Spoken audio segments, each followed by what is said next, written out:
over the years, you develop all kind of information, I guess, between San Diego and AFO guys. So let's get into this story of one of the greatest Mexican boxers to ever put on a pair of gloves, Julio Cesar Chavez. Yes. I think this guy is like 100 wins and like 2 or 3 losses when he retires. But you guys find out that the cartels want to kidnap him. What year did you guys find this out? Well, let me tell you briefly. After working for San Diego PD, I had like I said, I worked internal affairs. I worked as special assistant to the chief, liaison to the Hispanic community. I worked gangs. I worked narcotics. I worked. I mean, I worked. I had, like I said, I was blessed to have had the honor to work with a lot of great police officers, San Diego PD, but a lot of great assignments. One of the assignments that I had in 2009, I got transferred over to the intelligence unit. And that's where I worked in Mexico for 4.5, 5 years, close to 5 years. And while working in Mexico, I developed a lot of, once again, a lot of sources. I developed a lot of contacts, a lot of business contacts, a lot of politicians, a lot of chiefs of police. I worked a lot with the military. So I did a lot of work in Mexico. So for 5 years, I developed a lot of contacts in Mexico. My last 2 years of my career, I worked in narcotics. And so when I retired, the day that I retired, 2 days later, I had a knee replacement. And I was out of pocket for about 3-4 months. And it was during that time that I basically was like a caged lion because I was literally addicted to the adrenaline. As a cop, 1 or twice a day, I would get that adrenaline rush. And all of a sudden, one day, sitting at my house, my phone's not ringing anymore. I'm not getting any more texts. Everything stops. And there's an old saying that says, when the music stops, the pain begins. And it was right there that I was telling myself, well, what am I going to do now? I'm no longer a cop. So that's when I decided to open up a PI company, private investigation company in Mexico, because I had all my contacts that I had made 2 years before in Mexico still giving me information, still talking to me, get together for dinner and so forth.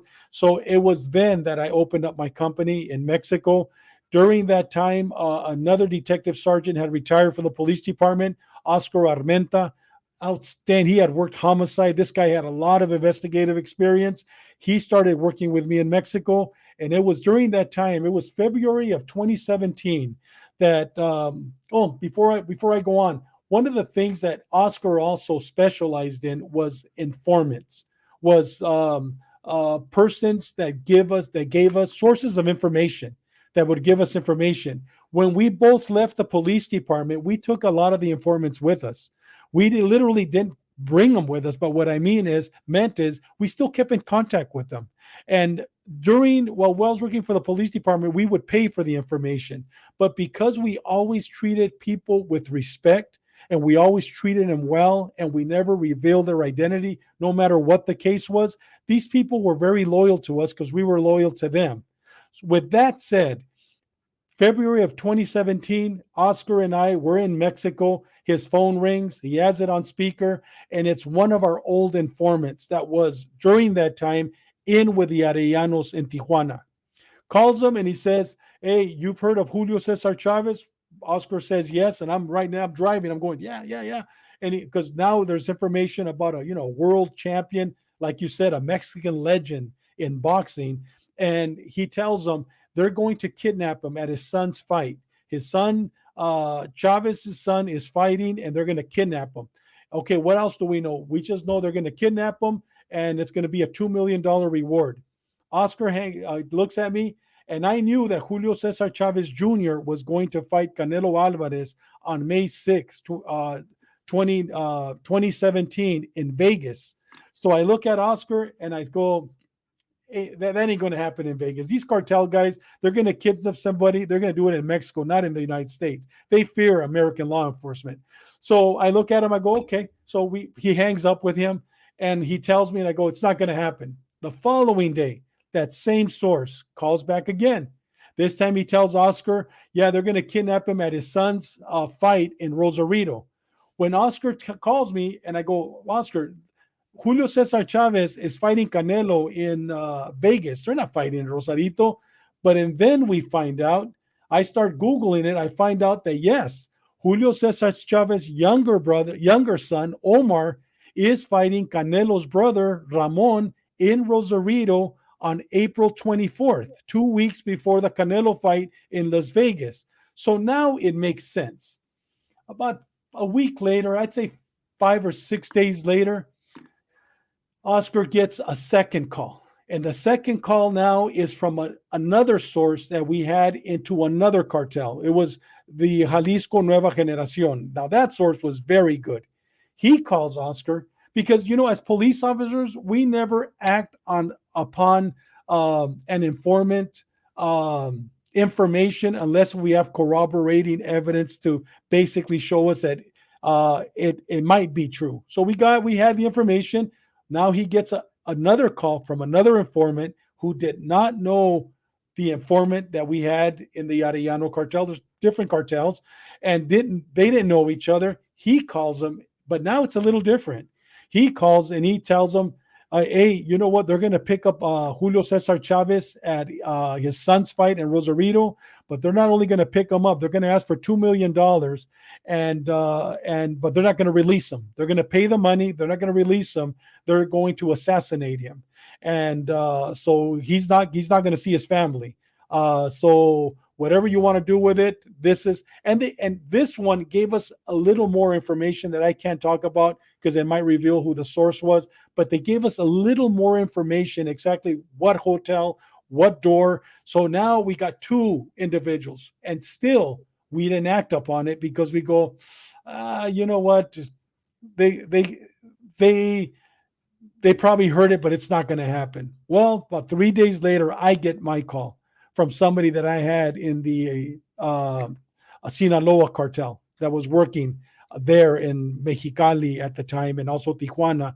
That source calls me and he goes, hey, they're picking up Julio Cesar Chavez in Rosarito, and now he's giving me more. He didn't give me the information they were going to kill him, but he gives me a little bit more information.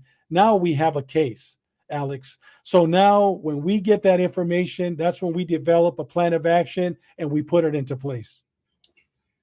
Obviously, the reason to kidnap someone like Julio Cesar Chavez is for monetary reasons. But why in 2017, after all these years, there's got to be some other motivating reason why the cartel decided, let's do it now. Well, you got to remember, you mentioned earlier, the Mexican mafia, the prison gangs in the 80s, were they as bad as they are today? Is there any difference? Same thing with the cartels, Alex. I mean, when the cartels first started, they started as families, but as the years have gone by, the disloyalty, there's been a great change within the cartels.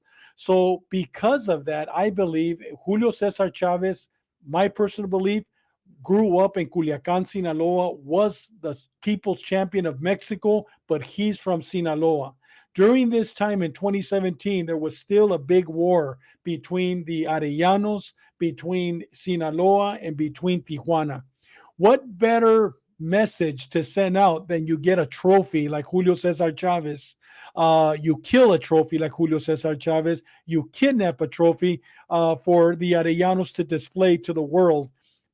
Back in, 1994, 1993, they killed the priest, El Padrecito Campos Posada in Guadalajara. So these Arellanos, it didn't surprise me when I heard that they were possibly going to kill him, but just receive the money, because these are vicious individuals. These are men that use drugs daily, that aren't thinking like you and I. These are criminals. These are high-level criminals who are probably under the influence of cocaine, meth, or any other drug they get their hands on.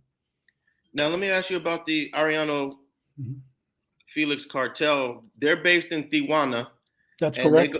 They go back to the 90s, but all of their leadership, including Benjamin, had all been arrested, had all went to jail, have been incarcerated on the U.S. side. How powerful was the AFO in 2017? Well, once again, I mean, prior to after Benjamin got arrested, and then his brother took it over, and it's kept going from there. There was one of their nephews, a guy they used to call the ingeniero, the engineer. He had got arrested. I think it was in 2015. He had got arrested. So once he got arrested, then other individuals started taking over the Arrellano-Felix. Today, there's a guy by the name of Flaquito. That's what they call him, the skinny one. He's the one that's running. He's the main guy, and he's not even an Arellano. And he's the one that is running the Arellano cartel. So I think what happened, if the Arellanos, Benjamin, and his brothers were still alive today, that never would have happened. But because, once again, the years have gone by, the disloyalty, because I mean, everybody respects Julio Cesar Chavez in Mexico, but this new generation saw him as a trophy. That's what I believe. Okay, now you mentioned that Julio Cesar Chavez is from the Sinaloa area of Mexico. Well, he's from Culiacan. I mean, Culiacan is the birthplace of the Sinaloa cartel. Yes, and the Sinaloa cartel was once headed by El Chapo. Well, it's headed by El Chapo. It's actually the main leader of the Sinaloa cartel was Mayo Zambada. And Chapo was next to him, Güero Palma, Caro Quintero. I mean, the story goes on. Had many leaders. There's always been this conflict between the Sinaloa cartel and the Arrellano-Felix cartel and TJ. What's the source? That conflict goes back many years. Why are these two cartels going at it like that? Because they were fighting for the territory. San Diego, Tijuana, I mean, that is the busiest port of entry in the world. Every month, 1,000 people a million people, literally a million people walk across that border. And if you know what, it's the busiest border in the world. And so they were fighting for that border. They were fighting for that crossing to cross the drugs across. And the Arrellano-Felix was charging Sinaloa a tax for everything that came across. These guys say, why should we pay the tax when we could take it over ourselves? And that's where the war started. Okay, but the Arrellano-Felix cartel, they're geographically located on the border. Yes, so, Tijuana. Yeah. That was their home base. Yes, so that's their home base. So it was the Sinaloa cartel a little bit unreasonable to make that request? Well, no. I mean, once again, you're dealing with criminals with a criminal mind. They don't think like you and I. They don't think like businessmen. You know what I mean? These guys, they don't want a half of the pie. They want the whole pie. So, and the Sinaloa cartel has always been very powerful when it comes to being vicious, having, hundreds of killers at their disposal. So they thought they were just going to come in and take it over. But no, the Arianos fought back. I mean, it's just like right now it's happening in Ukraine. Russia thought they were going to come in and just take it over. But what? It's been 74 days, and they still haven't taken over because the people have fought. And the same thing happened. And right now, there's actually 3 wars going on in Tijuana. You still have a small remnant in 2022 of the Arellanos, but you have Sinaloa strong in Tijuana. And now you got Cartel Nueva Generación de Jalisco, the new generation cartel, also in Tijuana. That's why, 2 years ago, they had over 2,500 murders just in Tijuana. Tijuana has been named for several years now the most dangerous city in the world. Not in the country, in the world. I mean, see, Tijuana is very dangerous. And why? Because you got 3 cartels fighting for control. They call it por la plaza, for the plaza. Now, is this conflict between the Arrellano-Felix cartel and the Sinaloa, do you think that had an influence over them wanting to kidnap Julio Cesar Chavez? Well, we're talking about, this conflict, dude. This conflict, Alex, this conflict started, in the late 80s. This conflict has been going on for many, many years.